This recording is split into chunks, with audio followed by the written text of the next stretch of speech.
A day in my life as a DMW here in Romania. Hey guys, I'm Richelle. Welcome back to my channel in my off-day edition. Sa mga hindi pa nakakaalam guys, I'm a nanny here in East Europe, Romania. So every Sunday guys, special day gina ko na. Of course, dili lang sa kuha kundi sa tanang mga nagtrabaho. I always find time for myself. Dili ko gusto nga magdali-dali ko mga guys. Gusto ko pag lumabas ako fresh. Dapat stable din yung isip natin, pati puso. Shout out to my loved ones out there. It never comes in my mind talaga mga guys na mag-Europe ako. But possibilities and opportunities is always there. Alam nyo guys, naniniwala talaga ako sa kasabihan na kung para sa'yo, para talaga sa'yo. Kasi kung hindi talaga para sa'yo, kahit anong pilit mo sa mga bagay-bagay, hindi talaga yan mangyayari. Ang lesson na dapat matutunan, huwag ipilit kung ayaw. Charis. So just a little background about my job here. I'm working as a nanny. Nag-aalaga ako ng bata. Of course, nanny. Ganino. Nag-aalaga yung bata. So guys, dalawa yung anak ng amo ko. Both are lalaki. Tapos 3 years old tsaka 16 months. Yung 16 months guys, yun yung inaalagaan ko. So yung kuya niya nag-aaral from 8 to 5. Si tatay nila nagtatrabaho. Si nanay nandito sa bahay. But soon magtatrabaho na rin yung nanay nila. So kami na lang may iwan ng bata. So my work time is 7 to 9. 9 siya guys kasi maliwanag pa yan dito. Tapos ang tulog ng alaga ko is 8:30. Malamang sa malamang makakatulog siya mga 9 na. Depende pa yan sa mode. Pero naman guys, pag alas 9 na hindi pa matutulog yung bata, pumapasok yung nanay, siya na nagpapatulog. So ito nga palang travel namin guys, we're going to Bucharest. Bucharest is the capital city of Romania. So may mga kababayan tayo dito, nakisakay ako sa kanyang car para mas more convenient yung travel natin today. But of course guys, I'm always grateful naman na mayroon pa rin tayong mga kababayan na handang tumulong. Because guys, we are leaving 1.5 hours away from the city. So kami guys, parang sa atin magkalungsod kami dito. Sa lugar namin, uunti lang yung mga Pilipino. Pero sa syudad, ang dami. Note guys, marami mga Pilipino dito sa Romania. At dahil malaki ang Romania, nagkalat ang mga Pilipino dito. So guys, kung gusto mo ng mas malawak na opportunity, go to Europe. Malay mo kung single ka, magiging ano ka dito. Baka dito mo mahanap yung forever mo. And beside guys, napakalawak ng opportunity ng travel dito. Kung mahilig ka mag-travel, at naman siguro tayo mahilig mag-travel ngayon. Kung gusto mo i-explore ang mundo, go. So guys, we're already here in the city, pero medyo traffic siya. Dito kami dumadaan sa diversion guys para mas madali kami makarating sa syudad. We are heading to the stadium. Maraming Pilipino doon ang naglalaro. May mga Filipino community talaga dito at may mga officials sila. Sabi ko sa inyo, maraming naglalaro. Basketball pa yan. So maya-maya ng konti may volleyball na mas naman. Mas maganda talaga guys pag may pagkakaabalahan ka habang off mo. Hindi ka makapag-isip ng masama, ganun. So bali nagpaalam lang ako sa kasama ko na maglakad-lakad muna ako sa Uniri. Just to familiarize the place. So guys, itong lugar na to na tinatawag nilang Uniri, dito yung tagpuan ng mga Pinoy. So nung dumating ako dito guys, as of the records, there are 1,500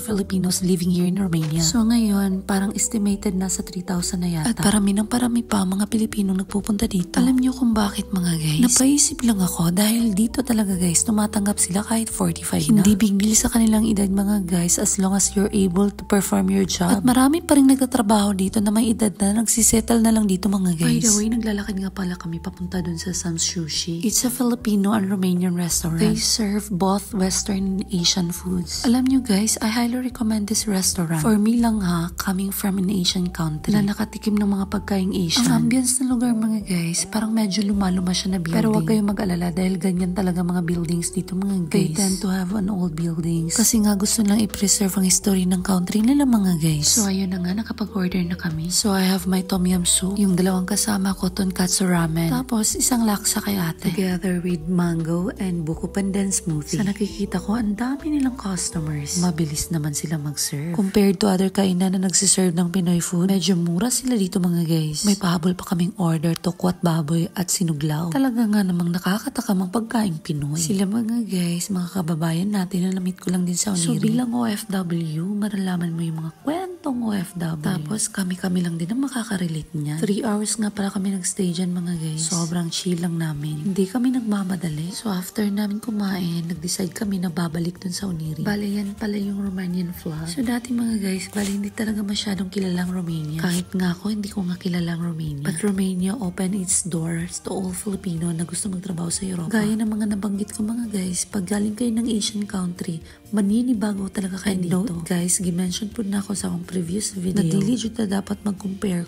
Kay una sa tanan, lahi ra jud kayo. Asia and Europe, lahi ra jud. Dili ka makakitag letter A sa Europe. Dili po kakakitag S sa Europe. Maunang lahi ra jud. Like any other country mga guys, na pinaka-pobre dre, na apoy pinaka-dato. Ang importante diha mga guys, maayo yung mga sitwasyon. Maliban sa sumasahod ka ng maayos, you will have a boss that honor your time and respect your privacy. Kaya magdi-day of tayong maganda. Di ko alam kung ano ginagawa namin dito. Siguro nagpa-char-char kami diri guys para puniton. So dito pala sa Romania guys, meron silang own factory ng mga sasakyan. Yung brand names Dacia. And since malaki ang Romania, malaki ang part ng forested area dito. Pati mga mountains, kaya nga sinasabi ko na hiking here is a pride. Their official religion is Catholic Orthodox. So guys, if you're Filipino na gusto ka magsimba, mas may pagdi lang ka magsimba mga guys. Labi nagnaka sa probinsya. Kaya nga no, katong ako, na wrong jud ko atong mga guys. Kaya nga naman tong na wrong ko. Taka, ram ko sulod. Habi kayo na simbahan niya na i-cross. Sulod po dahil. So, daring dapita, nagbaktas na mi diri sa Uniri Park. No? Kaya mabalik na mi dito sa may McDonald's. So, here we go. Very busog kay mi guys. Pero nag-aya ang isa nga mag-ice cream. So, kita ba yan, no? Kaya taas ba kayo tag-respeto mo sa ta sa ice cream daring dapita. So, after we finish our ice cream, it's my time to go home. So, I need to ride a metro. So, bali yung metro mga guys, para siyang MRT. Train siya sa ilalim. Yung tram, para siyang bus na nasa babaw. Muagi siya dalan, pero nagi siya specific nga kanang agianan mga guys. Pero wala kayo nakita nga mga Pinoy nga nag-commute mga guys. I mean, kanang wala kayo nagsakay diri sa MRT. Dapat Sunday karon, dapat daghan kay tao karon, pero mingaw lang MRT. Pero kung gikan kag nasod mga guys nga hilig kag MRT, kabalo jud ka sa imong kumitan. Kabalo ka asa ka padulong. Guys, I tell you, basta dili jud ka amang, di jud ka mawala.